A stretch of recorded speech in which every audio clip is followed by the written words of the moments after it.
Thésée vraiment a été pour moi un moment source, un moment fondateur. Oui. Je suis rentré dans l'église et là, waouh, ça a été un choc. Il y avait une ambiance, oui, que j'avais jamais vue dans une église. Déjà, c'était dans la pénombre, hein, puisque c'était en soirée. Il y avait des lumignons et des icônes partout.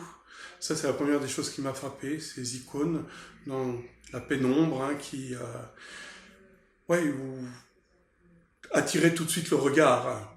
Et ensuite, les chants. Il y avait ces chants, ces mélodies qui revenaient constamment, qui étaient quelque chose d'un peu envoûtant, en fait, quelque part, au départ. Pour moi, qui était pratiquement complètement profane. Donc, je me suis laissé prendre au jeu de cette dynamique liturgique, je dirais. Aujourd'hui, je parle comme ça, mais à l'époque, je ne savais pas ce que c'était qu'une liturgie. Et, donc, je me suis gentiment assis au fond hein, de l'église.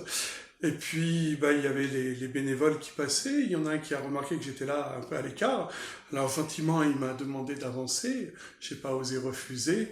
Il m'a collé un papier avec les chants. Je me suis laissé prendre par l'ambiance, les chants. Après, il y avait les textes, ces paroles qui ponctuaient, hein, donc la prière. Je connaissais pas du tout cette structure de prière.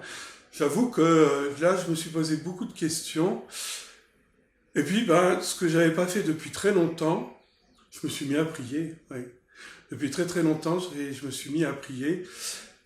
Et il y a eu un grand bouleversement intérieur où je me suis posé beaucoup de questions hein, en me demandant qu'est-ce qui m'arrivait, qu'est-ce qui se passait là. Aujourd'hui, je dis j'ai reçu une grâce, hein, donc ce jour-là, le Christ est venu m'interpeller, oui, carrément.